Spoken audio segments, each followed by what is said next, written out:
वो दरवेश ने लिखा है ना, गधे और घोड़े की बहस हो गई। घोड़ा कहता था आसमान का रंग नीला है, तो गधा कहता था काला है। कितने घंटे बहस होती रही, फैसला शेर की अदालत में चला गया। तो घोड़ा जाते कहने लगा, बादशाह सलामत, आसमान का रंग क्या का नीला? कहने लगे, इस गधे को मैं बड़ी देर से समझा रहा हूं, ये कह रहा नहीं काला है, तो आप हमारा फैसला कर दें। तो कहा कब से बहस हो रही है? कब बहस तो बड़े घंटों से हो रही है। तो शेर कहने लगा, बात भी घोड़े की दुरुस्त है और घोड़े को उम्र कैद की सजा भी है। घोड़ा कहने लगा, जनाब ये क्या फैसला हुआ कि बात भी मेरी ठीक है और सजा भी मुझे? उसने कहा, सजा इस बात की नहीं दी कि तेरी बात गलत है कि दुरुस्त है, सजा इस बात की दी है कि तूने गधे से बहस शुरू कर दी है। तुझे नहीं पता गधा है? गधों से बहस, अल्लाह करे आपको समझ आए मैं क्या कह रहा हूं। गधों से बहस, हमारा मसला ये है कि ढेर सारे लोग गधों से बहस करते हैं। वाइजा खातबाहुमुल जाहिलून कालू सलामा बिला मिसालो बिला तशबीह। जाहिलों को सलाम होता है, उनसे बहस नहीं। अल्लाह के बंदों ने तबलीग की, बहस नहीं की। अपनी जिंदगी में वजादारी लाए, ठहराव लाए, आजिज़ी लाए, सब्र लाए, हौसला लाए, इत्मीनाने कल्बी लाए, बर्दाश्त करना सीखें। बड़े बड़े लोग दुनिया में आपको सताने आएंगे, तलख बात करेंगे, गुस्सा दिलाएं, लेकिन जो अल्लाह वाला होता है वो चिढ़ता नहीं, वो चिढ़ता नहीं। उसका कमाल ये होता है कि दो बातें करे तो कहता चल यार कोई बात नहीं, दो और कर ले। फिर क्या है, करते। यहां लोग चिढ़ जाते हैं और सियाने सियाने बंदे हैं जो छोटी छोटी बातों पे चिढ़ते हैं। आपका बड़ा हौसला होना चाहिए, बड़ा हौसला। किसी बंदे ने आपको कह दिया आप जाहिल हैं, तो उसका जवाब क्या है? उसका जवाब यह है कि यार तू दुआ कर, अल्लाह मुझे इल्म अता करे, अल्लाह मेरा सीना खोल दे, ये जवाब। उस पर आप कहें कि नहीं तुझे तो पता ही नहीं, मेरे पास फलानी डिग्री भी। ओ भाई आप छोड़ दें। आप तल्ख सवालों के जवाब के लिए भी अपने अंदर खूबसूरती पैदा करें, खूबसूरती। बहुत बड़ा नाम है हजरत उमर बिन अब्दुल अजीज का। बादशाह भी थे और अल्लाह के कामिल वली भी थे। और वो वली जो 5 सिपारे कुरान मजीद के रोज तिलावत करें और हजारों की तादाद में दुरूद व सलाम अर्ज करें सरकार की बारगाह, इतना बड़ा। और जिस गली से गुजरे लोग उनके लिए दुआएं करें। तो रात को ना हजरत उमर बिन अब्दुल अजीज गुजर रहे थे, तो एक बुजुर्ग फुटपाथ पे सोए हुए थे गली में। उस जमाने में लोग लकड़ी के जूते पहनते थे जिनको खड़ाओं कहते हैं। तो चांद के भी आखिरी दिन थे, रात रोशन नहीं थी, अंधेरा बड़ा था। तो गली से गुजर रहे हैं चौक से हजरत उमर बिन अब्दुल अजीज, तो उन सोए हुए बुजुर्गों के पैर पर आपका पांव आ गया। ये अचानक टक्कर हो जाए गाड़ी की, मोटरसाइकिल से, तो लोग क्या कहते हैं? अंधे हो? यही पूछते हैं ना। अच्छा मुझे बताइए, अंधा बंदा गाड़ी चला सकता है? तो ये क्यों कहते हो अंधे हो? अंधा तो गाड़ी नहीं ना चला सकता। ये बुनियादी तौर पे तंज होता है, ये तनकीद है। ये आपने किसी शख्स को ताना दिया है कि आंखें रखने के बावजूद तुम्हें समझ नहीं है। तो जैसे ही अचानक टक्कर होती है लोग यही जुमला बोल, अंधे हैं आप। अब हजरत उमर बिन अब्दुल अजीज का पैर बुजुर्गों के पैर पे आ गया, तो वो भी उसी तरह उठे सोए हुए, अचानक कहने लगे आप अंधे। तवज्जो है आपकी मेरी बात पे? वक्त के बादशाह को कह दिया आप अंधे हैं। वो जो दाएं बाएं सिपाही थे ना, वो भी साथ थे। तो बुजुर्गों ने कहा आप अंधे हैं, तो हजरत उमर बिन अब्दुल अजीज मुस्कुराए। यहां मुस्कुराना कमाल है। मुस्कुरा के फरमाने लगे, नहीं नहीं बाबा जी मुझे नजर आता है। तो वो जो 7 सिपाही थे ना, उन्होंने तलवारों पे हाथ रख लिए, गर्दन काटेंगे बाबा जी की। बुजुर्ग फरमा वो हजरत उमर बिन अब्दुल अजीज कहने लगे क्या हुआ? कहने लगे बाबा जी ने बेअदबी किया, आपको अंधा कहा। आप फरमाने लगे नहीं बाबा जी ने तो नहीं ऐसा कहा। कहा जनाब कहा है। आपको पता है केतली चाय से ज्यादा गर्म होती। ये जो साथ होते हैं ना इनके मसाइल सख्त होते। कहा जनाब उन्होंने तो नहीं कहा। कहा जनाब कहा है। जनाब नहीं कहा। तो हज़रत उमर बिन अब्दुल अजीज फरमाने लगे बाबा तो उससे बातें कर रहा था मुझसे। कहा हुजूर आपसे बातें कर रहे थे। तो कहने लगे उन्होंने तो एक सवाल पूछा है। उन्होंने पूछा आप अंधे तो नहीं? तो मैंने कह दिया नहीं मुझे नजर आता है, इसमें झगड़े वाली कौन सी बात है? हर बात में झगड़ा, हर बात में लड़ाई। तो रब के बंदे फसाद नहीं करते, झगड़ा नहीं करते। आयत का अगला हिस्सा तर्जुमा और थोड़ी सी बात सुनिए और मैं अपनी बात को खत्म करूं। फिर फरमाया वल्लज़ीना यबीतूना लिरब्बिहिम सुज्जदम व क़यामा। नमाज का वक्त आए तो बड़े लोगों को माज़अल्लाह काम याद आ जाता है। रब के बंदे की शान होती है कि उसका मुसल्ला आबाद होता है, उसका रब से रिश्ता मजबूत होता है, उनकी इबादतें कभी कमजोर नहीं होती, दुआओं में कभी कमी नहीं आती, वो हमेशा अपने करीम रब से जुड़े रहते हैं। बहुत सारे आज लोग कह देते हैं फलानी चीज नफल है जी, पढ़े चाहे ना पढ़े। तो मैं कहता हूं दुरुस्त है बात, नफल है करो चाहे ना करो, लेकिन अगर करने पे मिले बड़ा कुछ तो। हुजूर ने फरमाया नफल पढ़ पढ़ के बंदा रब के इतना करीब हो जाता है कि अल्लाह फरमाता है मैं उसके हाथ बन जाता हूं, आंखें बन जाता हूं। पढ़ो, बुखारी मुस्लिम है। आपको नफलों की शान का ही नहीं पता।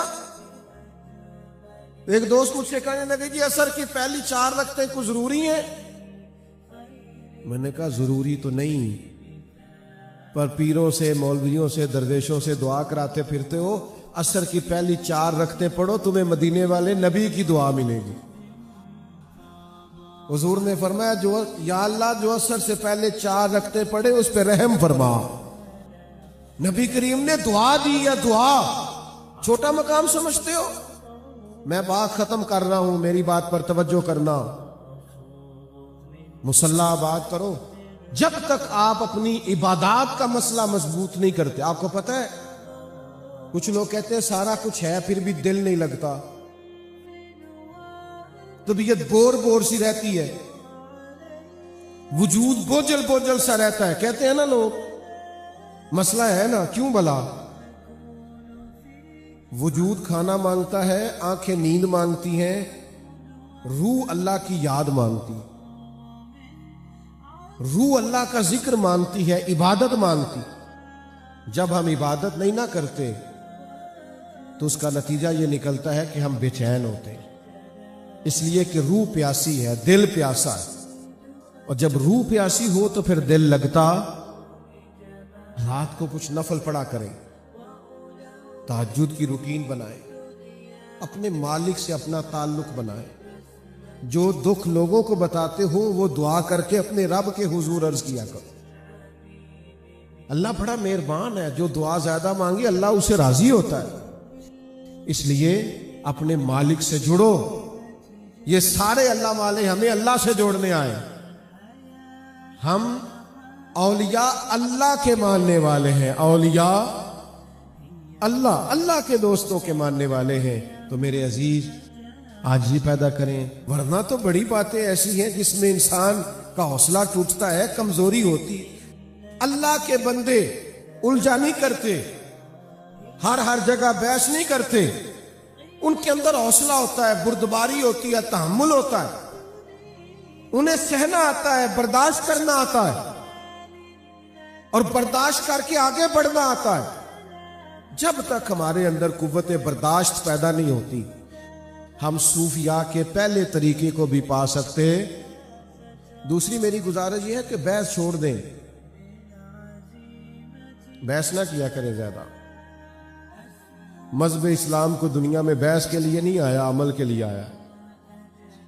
आप अमल करें, दीन की जो बात मिले अमल करें। और जाहिलों से तो वैसे ही बहस नहीं करनी चाहिए। जाहिलों से बहस। एक बात पूछूं आपसे, आपका ख्याल है कि औरत की अकल पूरी नहीं होती? ऐसे ही है? तो फिर जो उससे बहस करे उसकी अकल के बारे में क्या कहूं?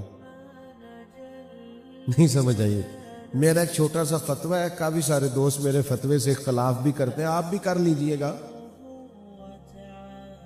मेरा फतवा यह है कि मियां बीवी के झगड़े में ज्यादा गलती मियां साहब की होती है।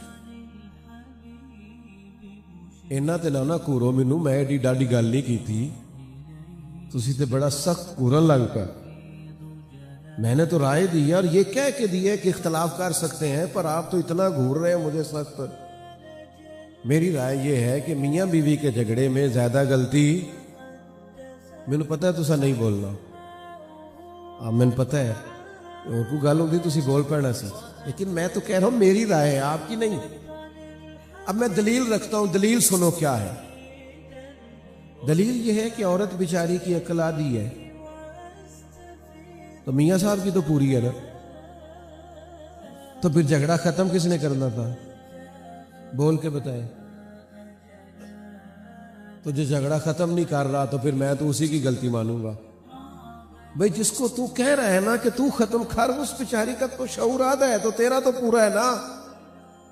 आप यकीन करें, लोग मसला पूछने आते हैं, 4-4 बच्चे, रोते हैं बच्चे, और मियां साहब ने गुस्से में तलाक दे दी। ये तेरी और तेरी बीवी की बहस जीत गई और रिश्ता हार गया। मां बाप के होते हुए भी औलाद यतीम हो गई, सिर्फ यह कि किसी ने पीछे हटना पसंद नहीं किया, बहस छोड़नी पसंद नहीं की। और जितन जितन ते हर कोई खेडे, कदे हारन भी खेड फकीरा। हमारा तो स्टाइल जरा हट के है।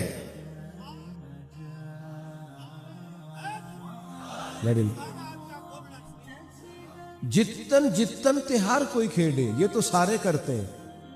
हमने तो वो करना है जो सारे करते, सारे नहीं करते। स्टाइल जरा हट के होना चाहिए ना। जितन जितन हर कोई खेडे, तू हारन खेड फकीरा। जितन दा मुल कौडी पैंदा ही, हारन दा मुल हीरा। हार जाए कभी कभी, रिश्ते बचाएं, ताल्लुकात बचाएं, मोहब्बतें बचाएं, भाइयों से ताल्लुक बचाएं, रिश्तेदारों से बचाएं। हर वक्त बहस में इख्तलाफ ही होता है। उलमा करेंगे एक आके हक के लिए, कभी किसी दीनी मसले पे बहस करनी होगी तो उसका अजर है, लेकिन ये जो जातियात के लिए बहस है इसे छोड़ दें, और जाहिलों से तो बिल्कुल छोड़ दें। इमाम शाफी रहमतुल्लाह अलैह फरमाया करते थे, कभी कभी मेरी गुफ्तगू उलमा से हुई किसी फुरूई इख्तलाफी मसले में, तो जब उलमा से बहस हुई तो कभी वो आलिम मेरी राय मान गए और कभी मैं उनकी मान गया। कभी उन्होंने हार कबूल कर ली और कभी मैंने कर ली। उलमा कबूल कर लेते हैं राय दलाइल की रोशनी, लेकिन इमाम शाफी फरमाते हैं जब भी मेरी किसी जाहिल से बहस हुई है ना, हमेशा जाहिल ही जीता है। आलिम जाहिल से जीत सकता क्योंकि है ही जाहिल, जाहिलों से बंदा जीत सकता। तो अब जो जाहिलों से बहस करे, पीर बड़े जाली हैं, पीर बड़े जाली कहते हैं ना, लोग कहते रहते हैं। तो मैं दोस्तों से अक्सर कहा करता हूं कि निरे पीर नहीं जाली, मुरीद भी काफी जाली हैं। नाराज हो गए हो? तो अनु आखे ही नहीं, मैं तो किसी की बात कर रहा हूं। सिर्फ पीर नहीं जाली, मुरीद भी काफी सारे।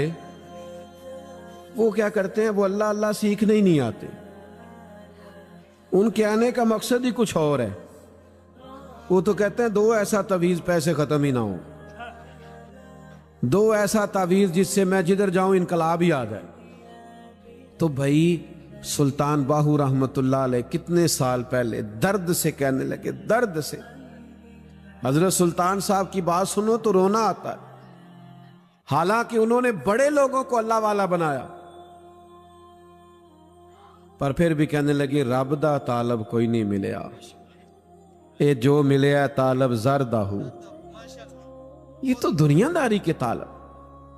अल्लाह वाले तकवा सिखाते, अच्छा सोचो, अच्छा गुमान करो, अच्छी राय रखो। आपका गुमान ही अच्छा नहीं तो मिलेगा क्या? सोच तो अच्छी पैदा करो। सारा बगदाद हज़रत बिशर आफी की इज्जत करता था, सारा बगदाद। लेकिन बगदाद का एक ताजर था, वो कहता था मुझे नहीं अच्छे लगते हज़रत बिशर आफी। भाई आपको क्यों नहीं अच्छे लगते? कहता जुमे वाले दिन निरे फर्ज पढ़ते हैं, सुन्नतें और नफल नहीं पढ़ते, निकल जाते। हालांकि मस्जिद में कौन सी नमाज पढ़नी जरूरी है? सुन्नतें क्यों घर जाके पढ़ ले, कोई अर्ज नहीं। कहता जी मैं इसलिए नहीं मानता कि ये महज फर्ज पढ़ के चले जाते। एक दिन उसने सोचा कि मैं पीछा तो करूं, पता तो करूं हजरत बिशर आफी का। तो जुमे की नमाज हजरत बिशर आफी रहमतुल्लाह अलैह के साथ उसने पढ़ी। तो नमाज पढ़ के ना तो हजरत निकले मस्जिद शरीफ से जल्दी जल्दी फर्ज पढ़ के, तो वो भी निकल गया, जासूसी करने लगा, हालांकि मना है। वो शेख मस्जिद से निकले तो वो भी निकला। आपने ना एक दुकान से जाके नान खरीदे। कहने लगा ओहो मौलवी साहब को भूख ने सताया था, इसलिए सुन्नतें और नफल लेट कर दी। फिर हजरत आगे बढ़े और एक दुकान से कबाब लिए। कहने लगा उम्र देखो और जायके देखो। फिर हजरत एक जंगल की तरफ बढ़े, जो आबादी जंगल वाली थी। कहने लगा अब ये सब से छुप के कबाब खाएंगे, मेरी तरफ तवज्जो है आप हजरात की। लेकिन कुर्बान जाएं, वहां मंजर क्या हुआ। हजरत एक कच्चे से मकान में गए, दरवाज़ा बाहर से बंद था, दरवाजे को खोला। जब अंदर तशरीफ ले गए तो वो ताजर कहता है मैं छुप के देख रहा था, सामने एक फालज का मरीज बूढ़ा आदमी लेटा है। हजरत बिशर आफी रहमतुल्लाह अलैह ने क्या किया,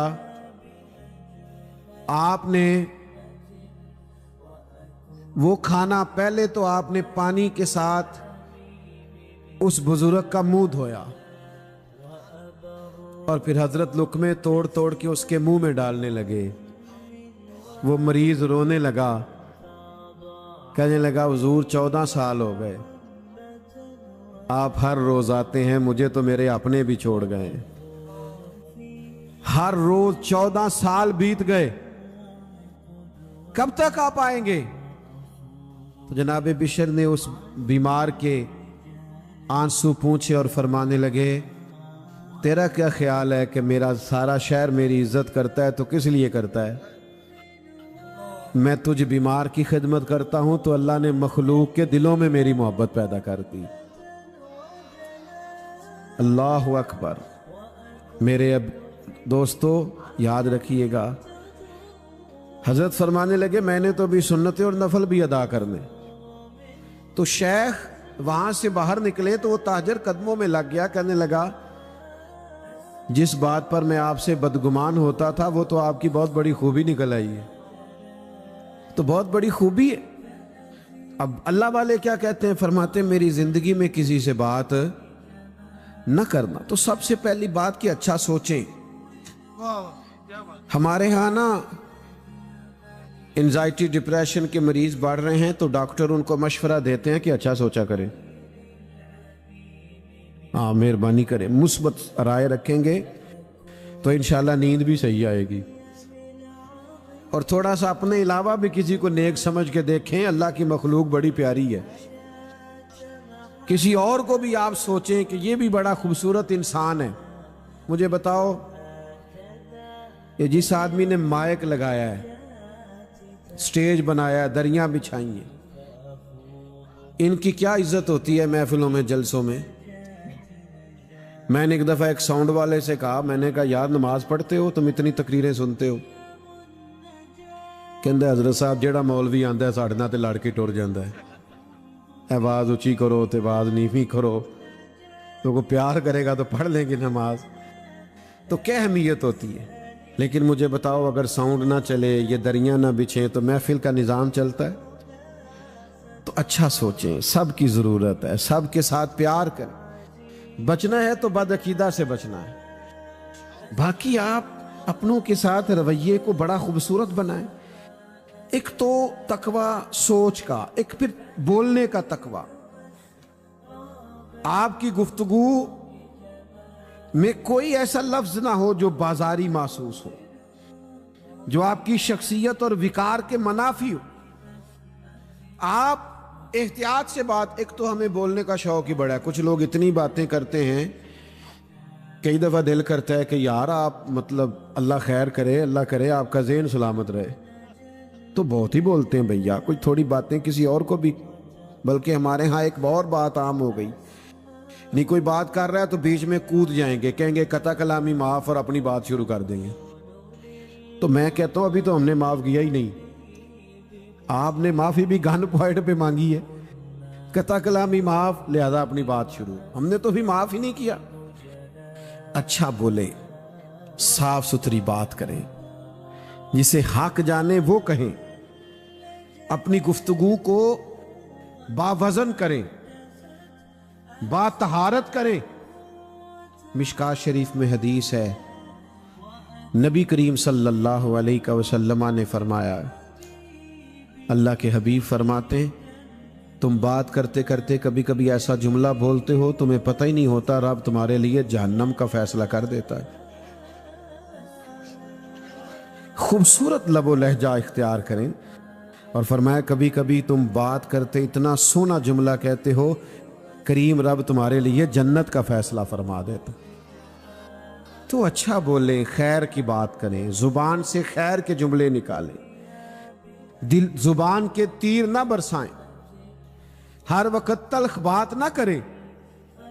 कुछ लोगों ने एक और भी आजकल जाविया बनाया, जी मैं चूंकि सच बोलता हूं लिहाजा मैं कड़वा हूं, बात खरी करता हूं तो लोगों को अच्छी नहीं लगती। ओ भाई, आपका लहजा कड़वा है, सच्ची बात ही तो बंदे को अच्छी लगती है।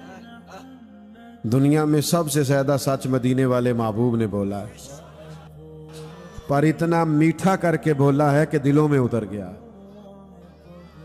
ओ जी मैं सच कहता हूं, कायनात का सबसे बड़ा सच ये है ना कि अल्लाह वहदहु ला शरीक है, सबसे बड़ा सच यही है ना। लेकिन कुरान करीम ने कहा इसे भी हिकमत से बोलो, उदउ इला सबील रब्बिका बिल हिकमा, किसी को रब की तरफ भी बुलाओ तो हिकमत के साथ बुलाओ, दानाई और तदब्बुर के साथ बुलाओ। आप मेयारे तकवा पर फायज हो, आपको आपके लबो लहजे के अंदर खूबसूरती हो, ठहराव हो, तकवा इख्तियार करें। जिंदगी में मोहतात, हमने उन बुजुर्गों को भी देखा जो रिस्क के मामले में इतने मोहतात थे कि अगर मुरीद ने कभी नजर पेश की तो कान में पूछ लेते थे, मियां काम क्या करते हो। एहतियात थी, तकवा था। क्यों? ये जो रिस्क हराम है ना, ये बंदे का रब से ताल्लुक कमजोर कर देता है। नबी करीम अलैहिस्सलाम ने फरमाया, बंदा दूर से चलता है, देर से पहुंचता है, कहता है या रब या रब या रब,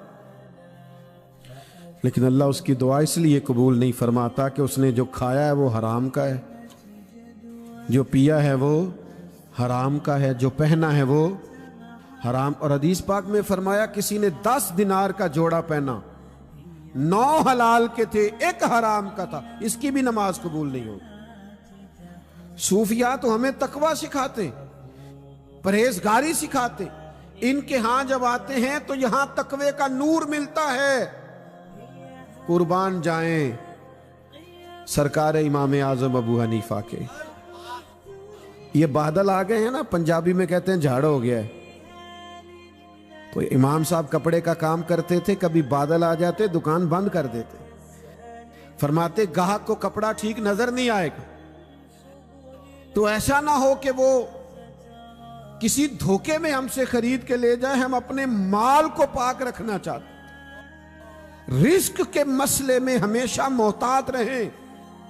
ये अल्लाह वालों का खास पैगाम है। बस मैंने ज्यादा बातें नहीं करनी, समेटने लगाऊं।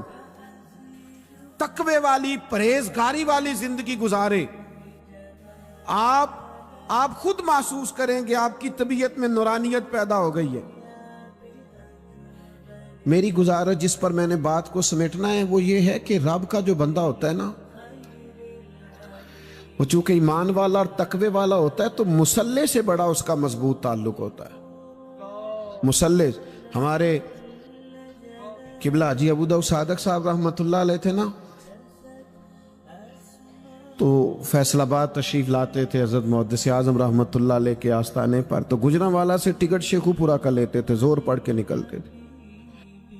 कहते थे वहां जाते मेरी असर ना कज़ा हो जाए, अगर मैंने फैसलाबाद का डायरेक्ट टिकट ले लिया तो कई दफा बस वाले रोकते नहीं।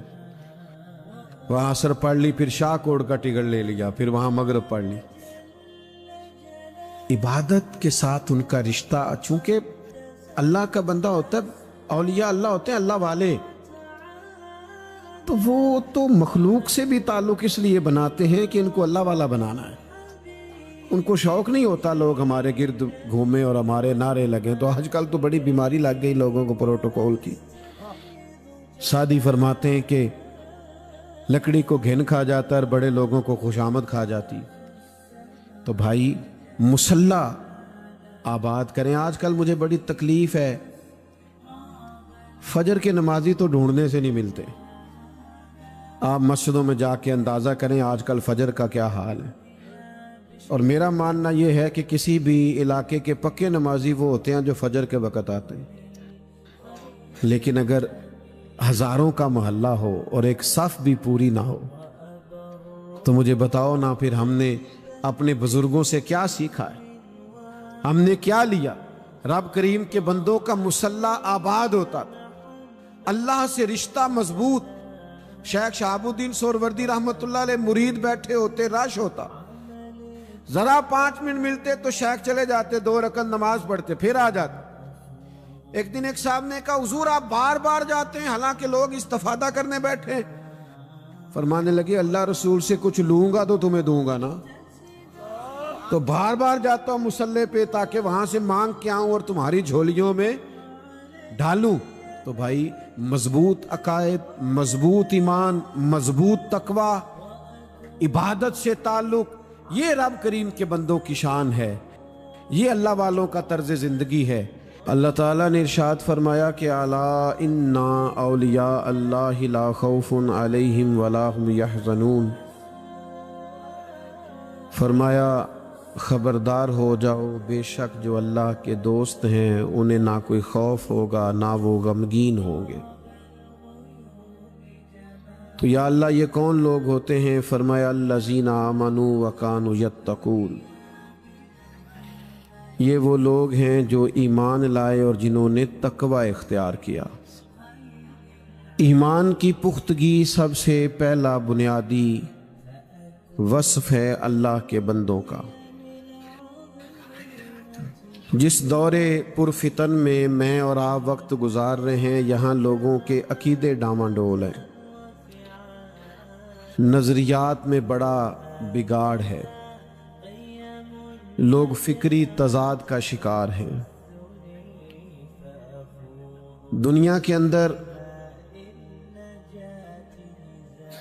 कमज़ोर वो शख्स नहीं होता जिसका जिस्म कमज़ोर हो या जो माली तौर पर महज कमज़ोर हो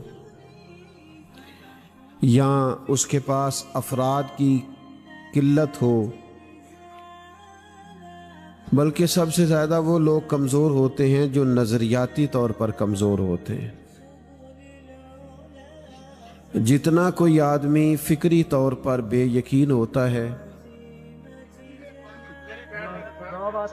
भाई आप बैठ जाएं, प्यारे भाई कहीं बैठ जाएं, आप भी तशरीफ रखें, मोहब्बत से बैठ जाएं, अल्लाह आपको सलामत रखे। सब हजरात बैठ, आप भी 2-4 लोग बैठ जाएं जी, कैमरे वाले, कैमरों की ज़रूरत नहीं है, बैठ जाएं आराम से, अल्लाह सलामत रखे। पीछे लोगों को बात सुनने दें, आप तो बड़े प्यारे लोग हैं। सब बैठ जाएं, सब बैठ जाएं, वो ठीक कह रहे हैं, अल्लाह आपको सलामत रखे, अल्लाह ताला जज़ा दे। माशाल्लाह अब ठीक हो गया, देखें कितनी खूबसूरत हो गया सारा कुछ, सब ने बात मान ली।